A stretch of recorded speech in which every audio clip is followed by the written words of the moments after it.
Welcome to part 1 of the 2-part program on the venerated Mahasiddha Sri Naropa, vegetarian, and his incredible journey to enlightenment. The venerated Naropa, vegetarian, received the Mahamudra and Tantra lineage teachings from the great guru Mahasiddha Sri Tilopa, vegetarian. Naropa is a lineage holder of the Kagyu school of Tibetan Buddhism and is renowned for compiling the 6 dharmas of Naropa. His inspiring story is one of unconditional devotion to his guru as well as his quest for the truth, where he overcame many trials and tribulations to become an enlightened master.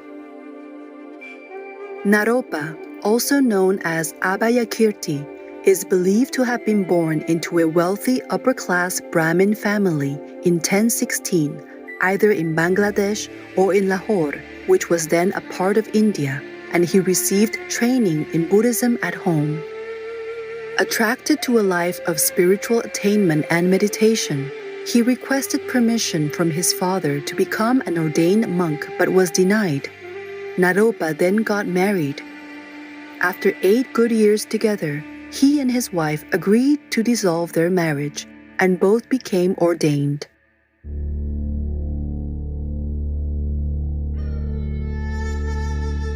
Naropa, then aged 28, entered the Buddhist University at Nalanda, a revered Buddhist monastery located in the ancient kingdom of Magadha. There, he studied both the Buddhist sutras and tantras. Naropa became known as the greatest scholar at Nalanda and an undefeated debater, and he was called the guardian of the Northern Gate. However, Naropa became arrogant. According to Naropa's Tibetan Namtar, or spiritual biography, one day while reading, a shadow appeared on his books. The shadow belonged to a Dakini, a sacred female spirit in Vajrayana Buddhism. She asked the scholar what he was studying. He replied that he was studying the Guhya Samaja Tantra. She then asked if he could read the words. Naropa replied affirmatively and began to recite the Tantra. The Dakini was so delighted that she started to dance. Upon seeing her reaction, Naropa told the Dakini that he also understood the meaning of the Dharma, but this saddened her and made her cry. Confused, Naropa asked her why. She answered, "I'm sad because a great scholar like you is lying.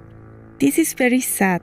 Today, in the whole world, there is nobody but my brother who understands the meaning of the words." Naropa wanted to know who her brother was and where he resided. The Dakini replied, "My brother is Tilocherab Sampo. It is uncertain where he lives, but if you want to meet him, I will help you." This brother, Mahasiddha Sri Tilopa, vegetarian, was known to have received complete enlightenment through direct transmission from the Buddha Vajradhara, vegan, the primordial Buddha. When Naropa heard the name of the master, he was overcome with an intense feeling of devotion. Spiritually, he was still at a low level. His knowledge was superficial without any inner experiences. Naropa was determined to find this living master to achieve full enlightenment. Naropa set out to find Master Tilopa. He received a prophecy telling him to meditate on the Chakrasambhara Tantra. After meditating for 6 months, he received another prophecy instructing him to go east to meet his guru. While traveling, he encountered numerous hardships but did not find his master. He was about to give up when he heard a voice that said that laziness was the work of demons. In order to meet Tilopa and become enlightened, he would need to give up his laziness, one of the deadly 7 sins.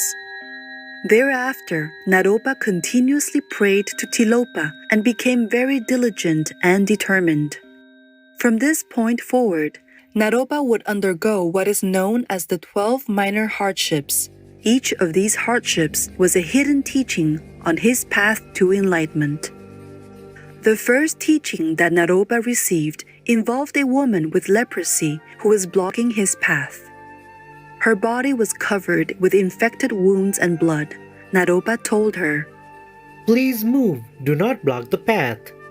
The woman replied, I'm sorry, but I can't move, so you should move me, walk over me, or go another way. Holding his nose, Naropa jumped over the woman.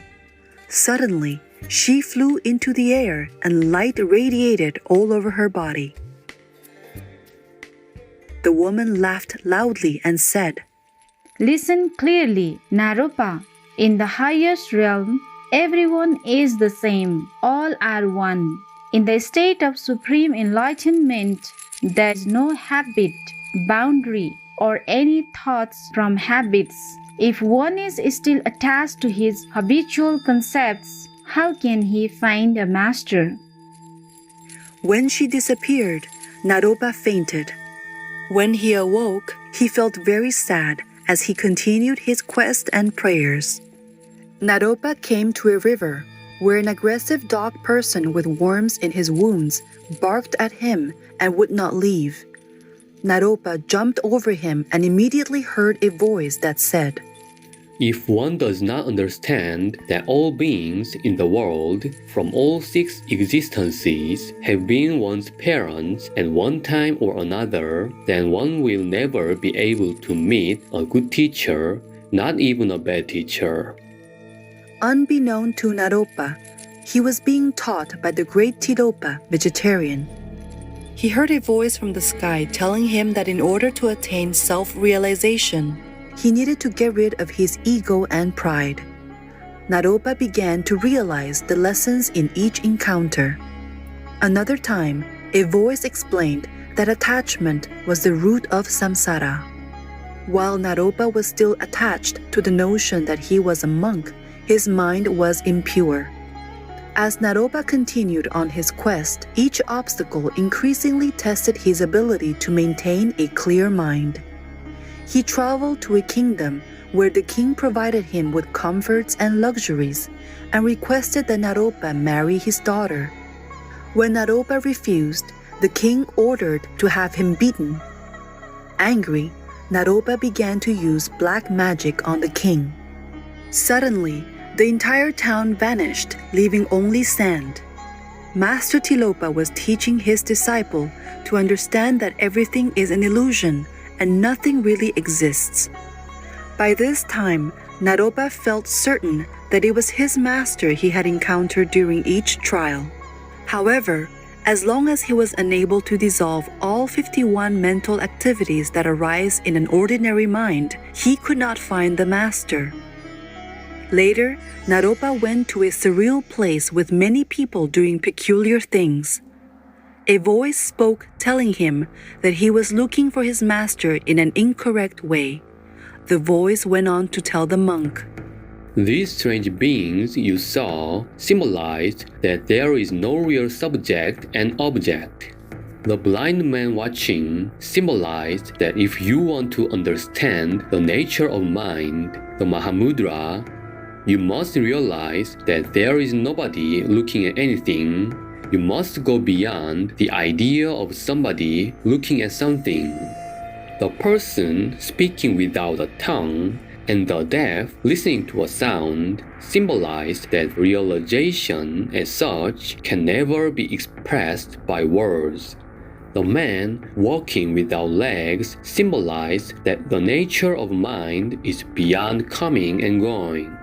It is not coming from anywhere and also not going anywhere. The dancing corpses symbolize that you must free yourself from the idea of a perceiving object and a perceiving mind. Believing that he wouldn't be able to meet his teacher in this lifetime, Naropa prayed sincerely that they would meet in his next life. As he put a knife to his throat, the great Guru Tilopa appeared, much to Naropa's delight.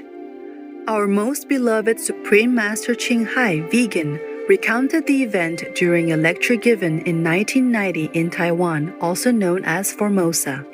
然后第六巴说了，现在真的说了，好像没有消失了。跟他说，从我们那个互相见面的时候到现在呀，我们从来没有分开的。那个从你看到我的化身在那个麻风病的妇女那个形象里面，到现在我们没有分开的。从你的种种的幻想啊，种种的看到那些境界到现在啊，就是你自己的幻想啊。这些幻想是从你的前世生生世世的那个恶业而造成的，所以你没有办法认得我。How precious is the wisdom imparted by the enlightened masters. We offer our eternal gratitude for their selfless presence and uplifting teachings as we look forward to learning more. People need to realize that they are participating in the greatest massacre ever. You're paying someone to do something behind the windowless walls. If they were done on the street, you'd go running to protect the animals. Bob Linden, vegan. Luminescent viewers, thank you for your wonderful company.